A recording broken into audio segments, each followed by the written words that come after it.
بسم الله. السلام عليكم ورحمة الله وبركاته. تحياتي لخياني الكل، إن شاء الله نهاركم فل الناس الكل. مرحبا بالله. باش نعمل لايف هذايا ماذا بيا لخياني كلها يعني تبارتاجي، خاطر فما للأسف شديد حقد كبير وإجرام وظلم كبير في حق التوانسة اللي يعني نختلفوا معاهم، ولكن مش ممكن السكوت على هذا الحقد والظلم والإجرام. خاطر إذا كان يعني العجلة متاع الظلم دارت، راهي ما هيش باش ترحم حتى واحد فينا، راهي باش ترحي الناس الكل. والعجلة متاع الظلم هذه يلزمها تقف، لأنه الشيء هذا اللي قاعد صاير قاعد يجر في البلاد، ولا يجر البلاد للفوضى من الآخر. الشيء هذا اللي قاعد صاير راهو ما صارش في حتى يعني حكومات، في حتى بلاد. خلينا نقولوا بصريح العبارة، انتقام ما شفناش يعني لا قبله ولا مثله، يعني شيء انتقام كبير برشا. فهمت؟ الحقيقة وانا هاني باش نبين لكم الان باش تعرفوا حجم المصائب اللي شادين البلاد هذوما، اللي يحكيوا على الاخلاق ويحكيوا على العدل، وهو العدل ما فماش من الاخر. وراهي دولة انا قلتها عندي قديش من عام وانا نقول في الكلام هذا، قلت لكم راهي دولة بلاش عدل اساسها الاجرام والظلم والتشفي، راهي ما هيش باش تطول. العدل راهو الى قيام الساعة من غير ما تتفلسف ياسر. نجمش انت بالظلم وبالاجرام نتاعك باش تطول، نجمش. إيه؟ خلينا نبداو. تحياتي لخياني كل مرة أخرى، وبالله كما قلت لكم في بداية البث، ماذا بيا لخياني كلها تتفاعل مع البث هذا وتبارتاجي. ماك تعرفوا عادة كل لايف نعملوا أنا إلا ويصير فيه القصف والواحد وك السينيال والدنيا هذه كل. أنا ماذا بيا تتفاعلوا من توا باش يقعد الفيديو يعني بالسيف عليهم. خلينا نبداو الساعة بالتشفي الكبير اللي صار في حق محمد بوغلاب. محمد بوغلاب اللي يعني تنجم تقول عينيه سقطت، عنده يعني أمور صحية تعبة برشا، أموره الصحية.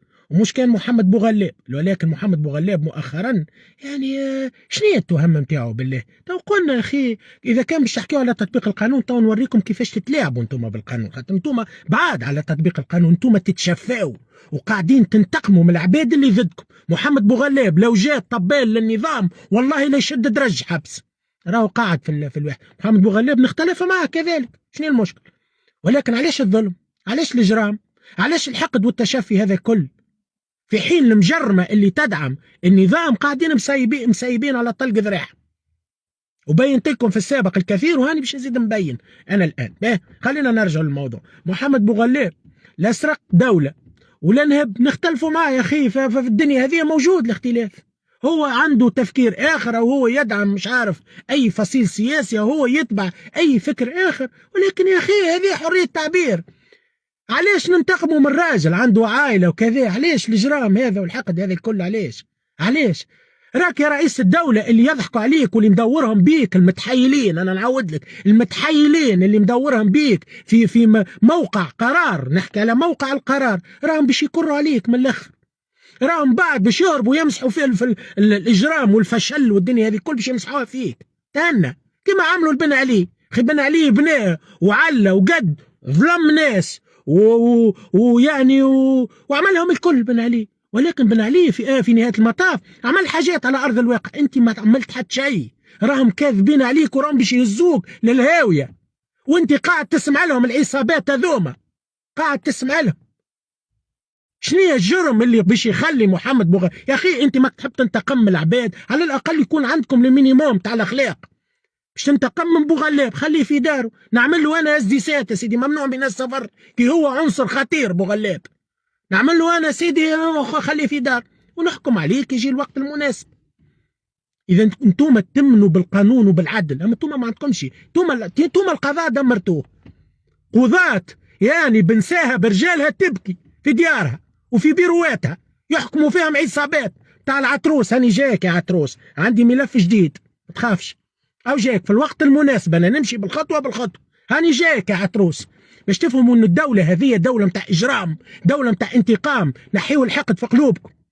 راكم اذا كان باش تبنيوا تصفيه الحسابات بالفكر هذا، راهي البلاد باش تضيع، راهو باش تولي التوانسه تكره، وبدينا نكرهوا بعضنا.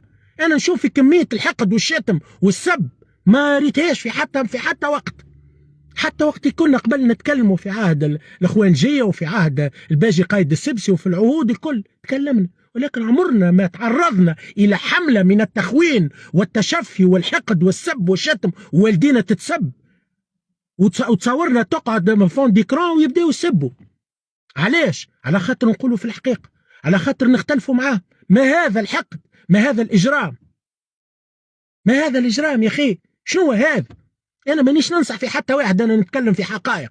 وهو اموره كرئيس بلاد، هو اموره يحب يتبع الجماعه ذوما يتحمل المسؤوليه، يحب يتبع العصابات اللي هزته للهاويه بالفشل وبالاجرام وبالخطاب نتاع التحريض وتصفيه الحسابات، يتحمل من بعد المسؤوليه. اموره هو راهو ما يعني ماجوري فاكسيني وفات الفاكسين، هو ماتور. سمحت، راجل عمرك قريب 70 سنة ما زلت تسمع البياعة السيكان وتسمع البياعة العلالش وبياعة الأوهام وبياعة البخورات والطرش، وقعد أسمع لهم. أو شوف الآخر من سيدفع هذه الضريبة يا أخي. محمد بوغلاب شنو الإجرام اللي عامله؟ سونيا الدهماني شنو الإجرام اللي عملته؟ سمحت، إذا كان باش تحكيوا على تطبيق القانون وتحكيوا انها هي قالت مست وما مست وكذا، يا اخي هات لي هاو عندك انت نواب، هاتونا هبه نبين لكم الان، تو نبين لكم الان باش تقعدوا باش تشوفوا حجم الاجرام. سونيا الدهماني، عبير موسي مثال شنو عملتك؟ عبير موسي شنو عملتك؟ والله تخاف منه وتخاف من لطفي المراحي، وعلى مسؤوليتي. انت تخاف من كل انسان عنده يعني نوعا ما قاعده حتى ولو صغيره جماهيريه، خاطر فما ناس تقنع، فما ناس قاعده تقنع. لطفي المراحي يا سيدي انا ذكرته في وقت من الاوقات، ذكرته لاني انا ما اتهمتوش بحد شيء، ولكن هو اتهم في وقت سابق، ولكن انا قلت بانه الكلام نتاعو لازم يعطينا توضيحات. ولكن هو الان في السجن. علاش؟ لانه ترشح للرئاسيه. لطفي المراحي نعم، لطفي المراحي ما عنده حتى الجرم نتاعو الوحيد انه ترشح للرئاسيه وتحدى هذا الرئيس وهذا النظام. كذبوا على رئيس الدوله وقالوا له راهو باهي انت ماك تحكي على بيعان الاصوات، هاني جايك تو مبين لك بيعان الاصوات شكون.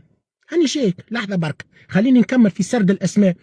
برهان بسيس شنو اللي عمله لك؟ مثال عامل برنامج هو مراد الزغيدي، شنو التهمه نتاع برهان ومراد؟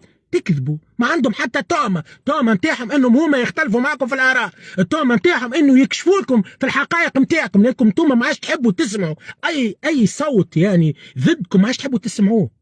لا برهان، لا مراد الزغيدي، لا محمد بوغلاب، لا سونيا الدهماني، لا سسمو عبير موسي، لا ما سسمو هذا لطفي المرايح، ما عادش تحبوا تسمعوا حتى صوت، تحبوا كان فقط تسمعوا صوت الطبالة والدرباكة اللي هزين البلاد الهاوية، اللي حتى شعبك جاع كلاه الشر، شعبك مش يموت بالبرد، شعبك يشد في الصف على الغاز. ما صارت قبل ما ننكروش هذا، ولكن على الاقل ما عادش تقولوا للعباد اللي تخرج راهم خونه، راهم مدفوعين الاجر، ما عادش تقولوا هذا، راكم قاعدين تزيدوا تشوهوا في هذا النظام، راكم النظام هذا حطمتوه. عمري ما ريت جهلوت ومتخلفين بالطريقه هذه.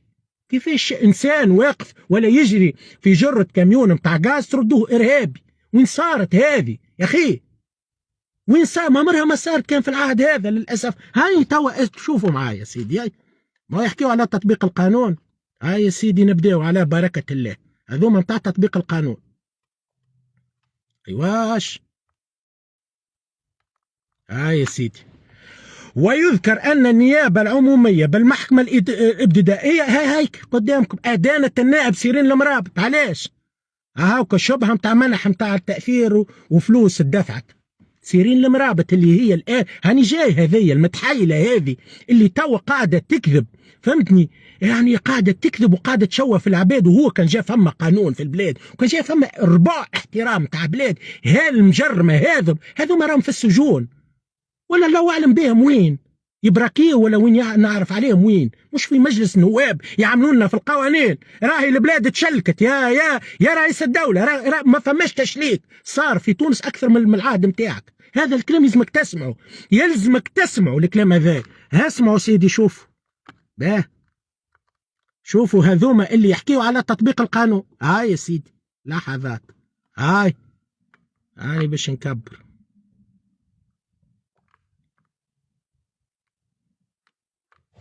اقرأ. تحال سيرين المرابط هاوك الفصل 161 كيف على نفس الواحد. المفروض تحاسب هذه تزوير وبيعان وشارية. علاش هذه ما تتحاسبش ويتحط يا ودي؟ حتى ذاك الزمال بيبيع في الواحد. الزمال يبيع في يعني انا ما نحبش حتى خليقته، ما نحبش نراها الزمال هذا. زمال انا تكلمت عليه، ولكن يعني وليتوا تلفقوا في التهم. هاي تهم عند جماعتك يا رئيس الدوله، علاش ما يتحاسبوش؟ باهي يا سيدي، فرضنا جدلا يا سيدي سي الزمال هذا بايع وشاري ودخل في البيع والشراء، هاي اللي معاك هذه، علاش ما تتوقفش المجرمه هذه؟ يجيبوها للتلفزه باش يدهنوها باش تسخفنا بالمرض نتاعها. والله اعلم الساعه المرض نتاعها صحيح ولا غلط. ده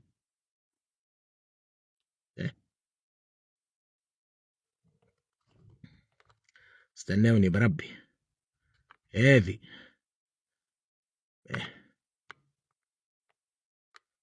هاي سيرين المرابط 2020. هاي سيرين المرابط، هذه سيرين المرابط، هاي القضايا نتاعها. علاش ما تتوقف سيرين المرابط؟ خاطرها الزكارة للنظام، خاطرها الطبالة للنظام، وقالت قيس سعيد أبي الروحي. هاو علاش. باه هذا النظام اللي يحكي على العدل وتطبيق القانون.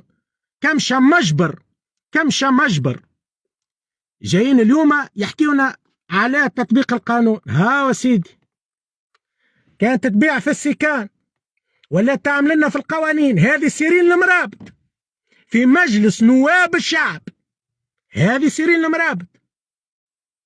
انت كتحب تحاسب الدهماني وموسي وسسمو بوغلاب وبسيس والزغيدي وغيرهم، هذوما كنت باش تحاسبهم يا اخي؟ تحاسبهم بهذوما بجماعة الطرشي المتحايلين هذوما؟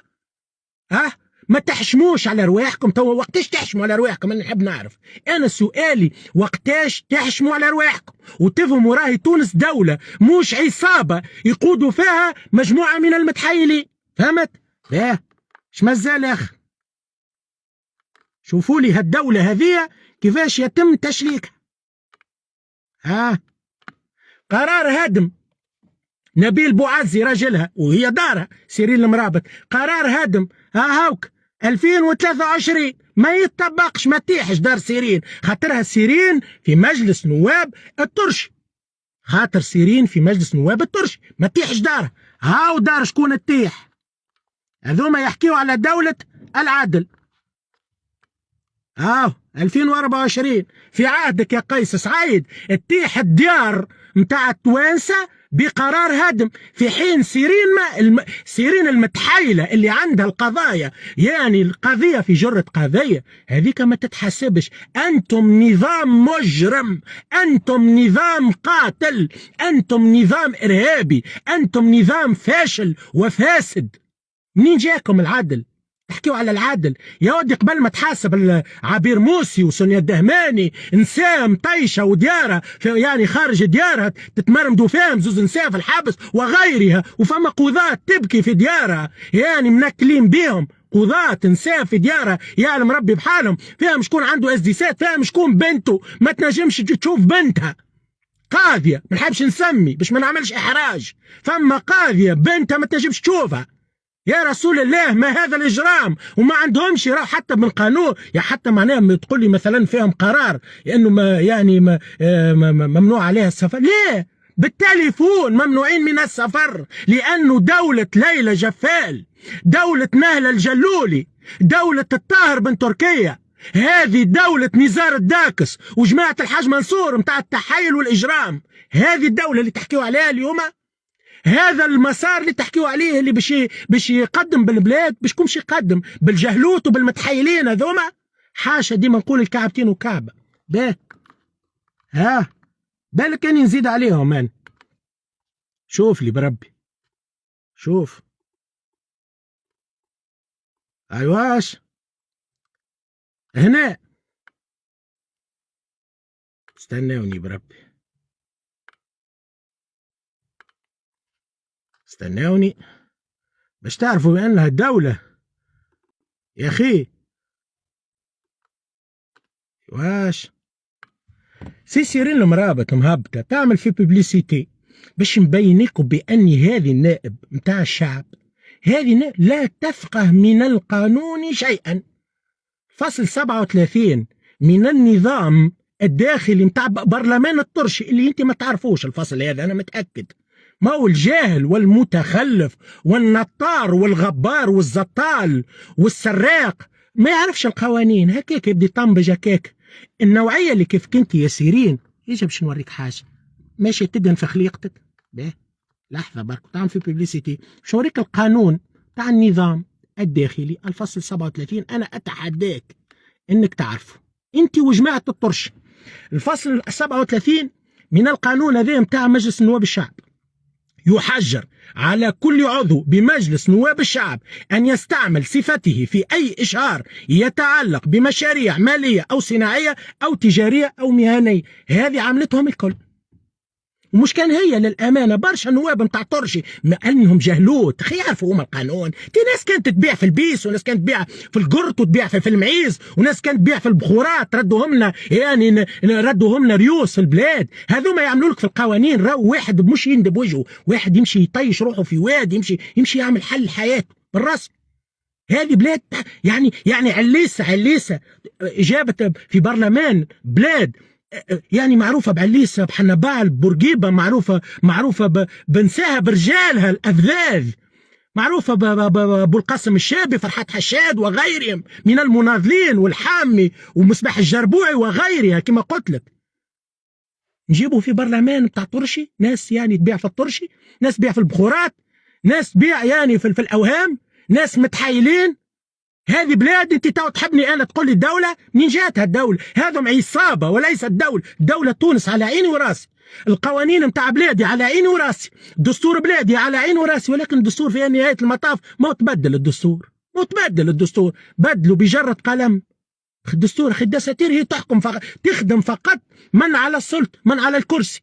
وقتاش الدساتير نتاعهم خدمتنا نحن كشعب؟ وقتاش خدمتنا؟ هاك تشوف هذوما حتى قوانينهم همش مطلعين على قوانينهم. مجموعة من الجهلوت هذوما اليوم يحبوا يوليونا. أنا والله ندعوكم مرة أخرى، أي واحد يعرف تجازة في الحومة يقولها تهنا، راك ممكن ياسر تولي سفيرة في تونس، في دولة الطرشي والبخورات. احتمال راك تولي سفيرة ولا تولي وزيرة ولا تولي يعني في مكان متقدم. ده اش مازال يا أخي؟ هذوما اللي يحكيوا على تطبيق القانون. به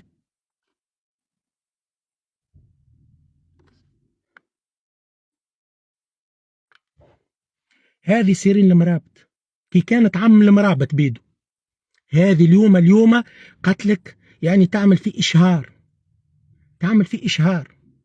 هذه هي اللي قدامكم. أنا مانيش نتنمر، ولكن يا أخي تحترموا عقول العباد، احترموا عقول الناس، احترموا عقول الناس. كنتوا تعنوا في البركاجات وتبيعوا في السيكان وتسبوا في غيركم وتنقزوا وعملتوهم الكل. اليوم تحكيوا على القانون. انتم مناظر بتاع تطبيق القانون، انتم مجرمه، انتم مناظركم بتاع مجرمه، بتاع مجرمين، بتاع بياعي اوهام.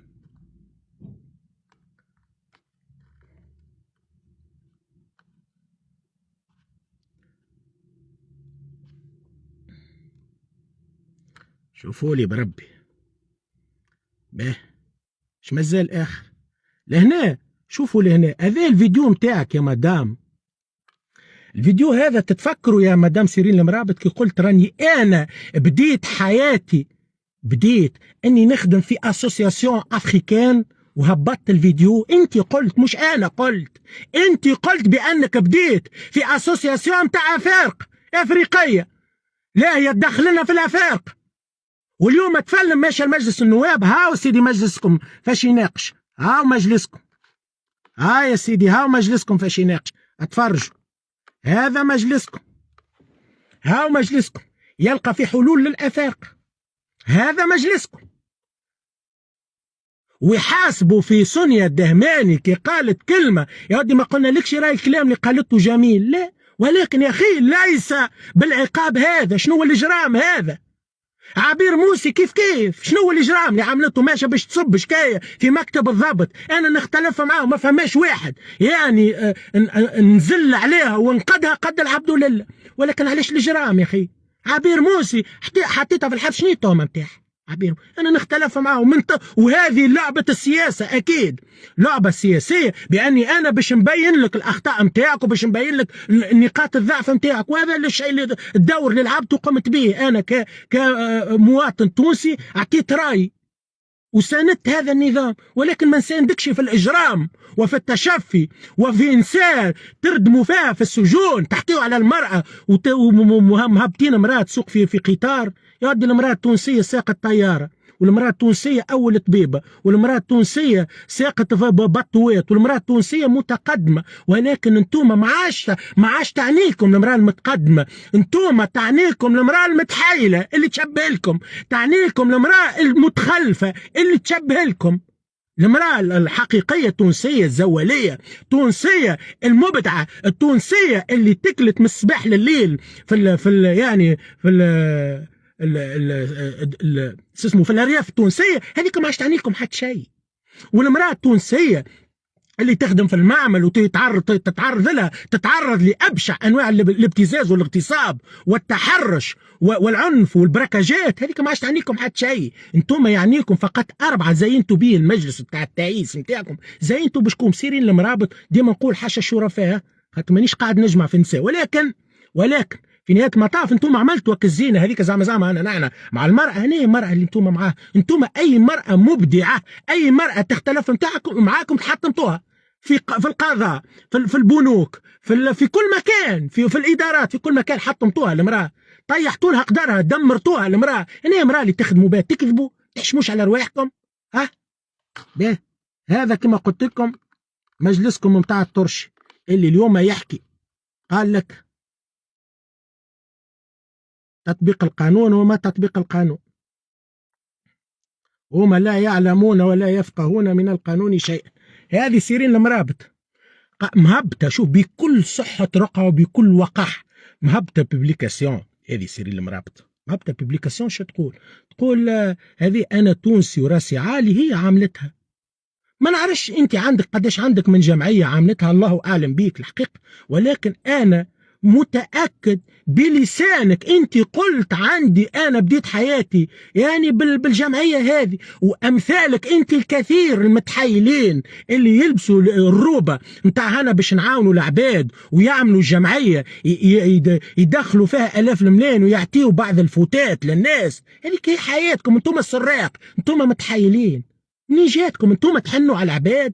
تكذب، تقول عرست للعباد وما عرست للعباد. ومنين جاك انت باش تعرس؟ ما كنت في الصفقه. انا نحبش نحكي على حياتك الخاصه باش ما ننزلش للقاع. انت وقتاش منين جاتك الفلوس؟ انت كنت طفلي، انا ورينا خليقتك. انت كنت طفلي، تعرفت على السيد هذا، عملت الجمعيه راجلك هذا وعرسته، بون لاباس عليه، الله اعلم ساعه نقاط استفهام، فما شكون اللي يقول لك ناطري، الله اعلم. انا مش دوري، انا دور الدوله، والكلام انا من كان بالواقع. الواقع انه ما انت معروفه كنت طفلي، وليت تملك هاو كيوسك وتحكي ويجيبوا فيك في الاعلام، وقاعده تحب تسخفنا بالتصويره هذه يا مدام، تحب تسخفنا بالتصويره هذه. التصويره اللي مهبطتها هي وعامله عليها منذ قليل، عامله مهبطه التصويره هذه. قالت لك انا ما حشمتش بالتصويره هذه انه انا معناها مرضت هي بالمرض الخبيث، الله اعلم صحيحه ولا غلطه، ولكن يا اخي بالمرض الخبيث فما الاف التوانسه، الاف عشرات الالاف من التوانسه اللي يمرضوا بجميع الامراض وما عندهمش حتى بطاقه نتاع معالجه، وفما شكون اللي نحيتوها له واعطيتوها للصحاح صحابكم اللي دربكولكم. يعني انت باش تسخفنا مش في بالك، انت ما تسخفناش.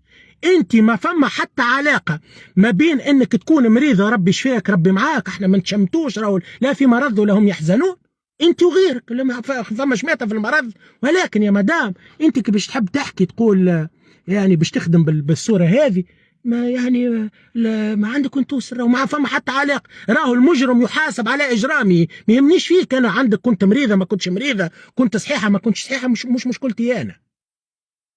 انت مراه جاهله بالقانون، جيت المجلس النواب انت متحايله، انت تقود جمعيه متاع فارق، وتحكي اليوم تحب تحارب الهجره وهبطت فيديو. فضيح. كان جيت دولة انتم ساعة وجودكم في دولة بتاريخها العريق. تونس راهي 7000 سنة حضارة القبسية معروفة. تونس في التاريخ تحل أي كتاب في التاريخ في أي حاجة تلقى تونس صغيرة في حجمها لكن كبيرة بتاريخ بأسماء أبنائها وبناتها. اليوم نشوف أنا سيرين المرابط متاع الكناطرية والجمعيات الراهنة في مجلس النواب، نشوف زينة جبلة في مجلس النواب. هذه بلاد زينة جبلة، هذه بلاد تحكي لي تقول لي قانون وتطبيق قانون. ها هذه 2014 تقول له يا الباجي كوش راجل كبير. ها نختلفوا معاه الباجي قايد السبسي راجل كبير تقول له الباجي كوش اندادك في الجبانة. يعني انت ارهابية، انت ماكش مواطنة عادية، انت ارهابية. واليوم نلقاك في مجلس النواب تقول له وقتاش تموت يا السبسي. هذه 2014 هذا تاريخك يا زينة يا متحايلة يا اللي كنت تبيع في العلالش. اليوم وليت لي في مجلس النواب. انت وليت، هو المفروض ماهوش مجلس نواب للأمانة، ويسمى مجلس دواب مع احترامي ديما نقول للشرفاء وللناس المساكن اللي دخلوا كيك.